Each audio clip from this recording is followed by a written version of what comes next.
King George VI is often remembered as the reluctant monarch, the one who stepped up when his brother abdicated.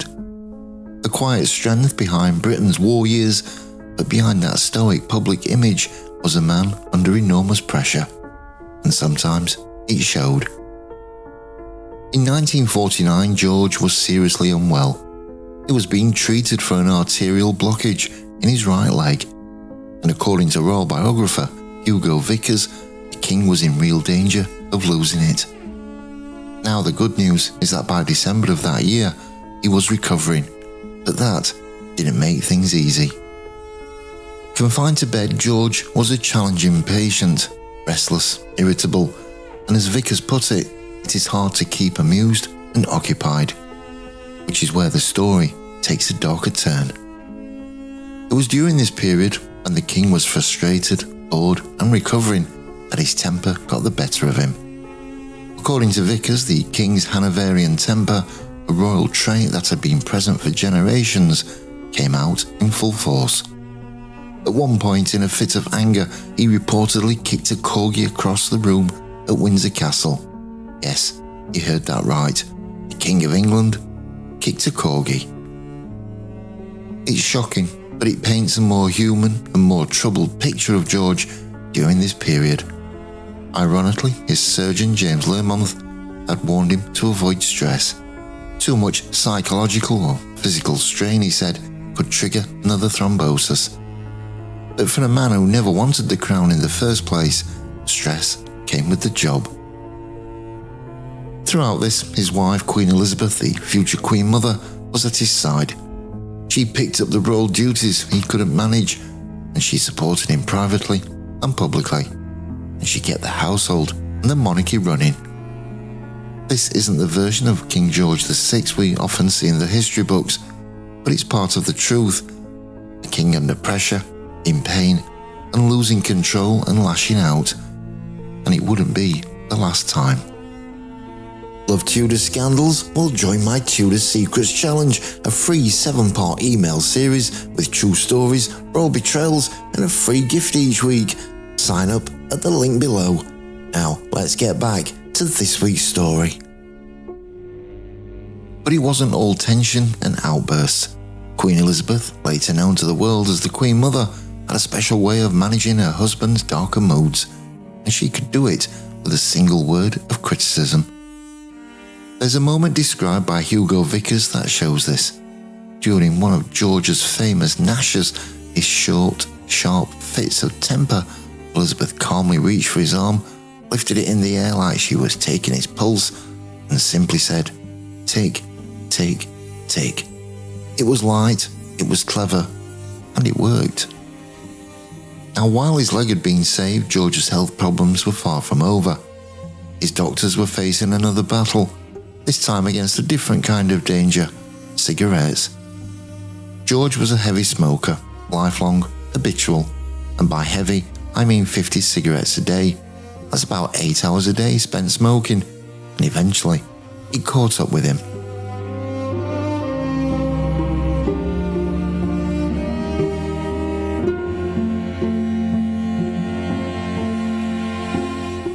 His body began to give out, and it wasn't just private suffering anymore.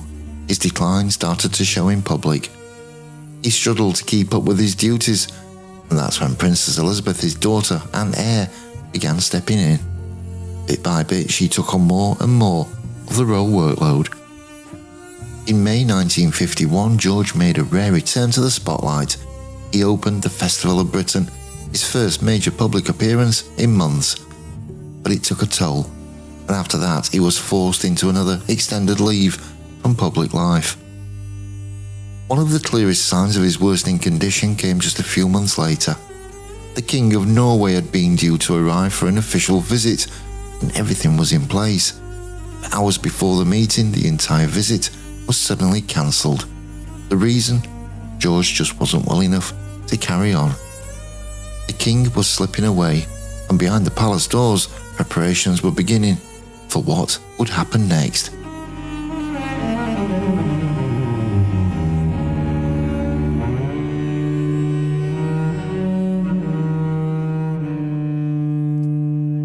By the autumn of 1951, conditions were deteriorating. In September, King George underwent major surgery. His entire left lung was removed. At the time, doctors described it vaguely as a response to structural abnormalities, but the truth was far more serious. It was cancer. The diagnosis was kept from the public and even the king himself. Back then, it wasn't uncommon for doctors to shield patients from the whole truth, especially when that patient was the monarch.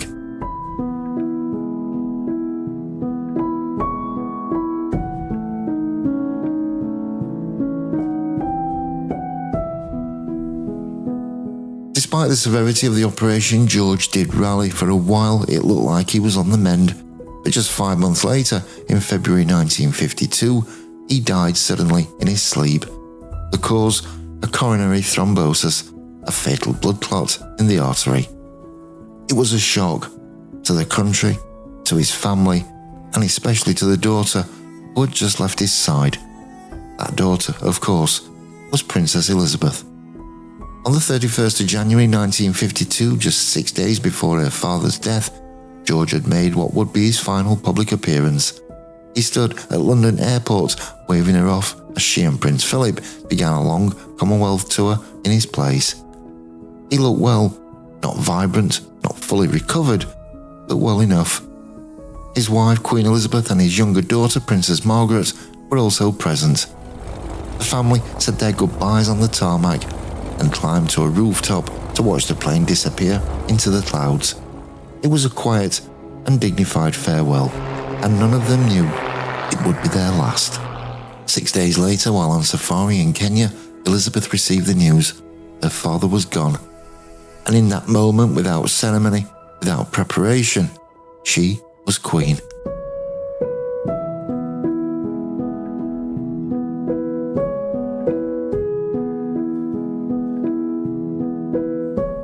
The death of George VI marked the end of a turbulent, often painful reign.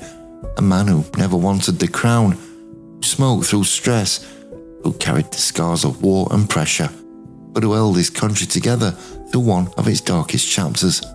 And in his place, a new queen, just 25 years old, beginning a reign that would stretch across a new century.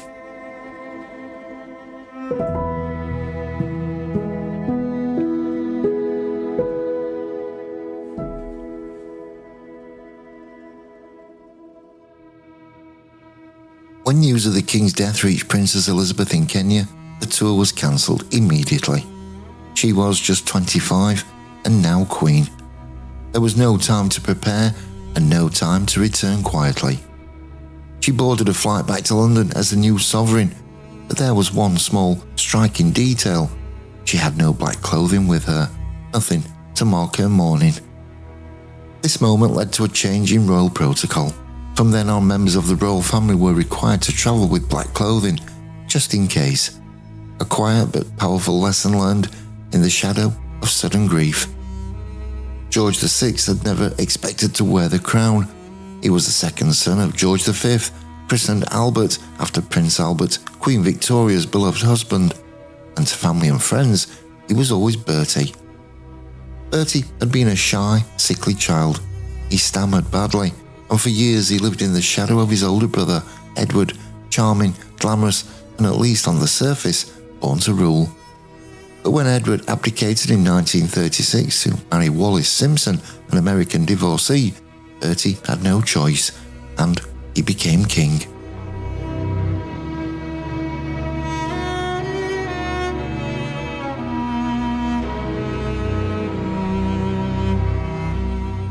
George VI ruled through crisis after crisis, none greater than the Second World War. It was during the war that he found his purpose. Alongside Queen Elizabeth, he refused to leave London, even when Buckingham Palace was bombed. Their resilience struck a chord. The royal family endured the same food rations, same air raids, and even the same restrictions on bathwater. They didn't flee, they stayed, and the people noticed. That steadfast presence, that quiet endurance, came to define his reign. He didn't crave the spotlight, and he wasn't a natural speaker, but when Britain needed strength, he gave it. and by the time of his death in 1952, George VI had become something he never expected to be, a beloved king.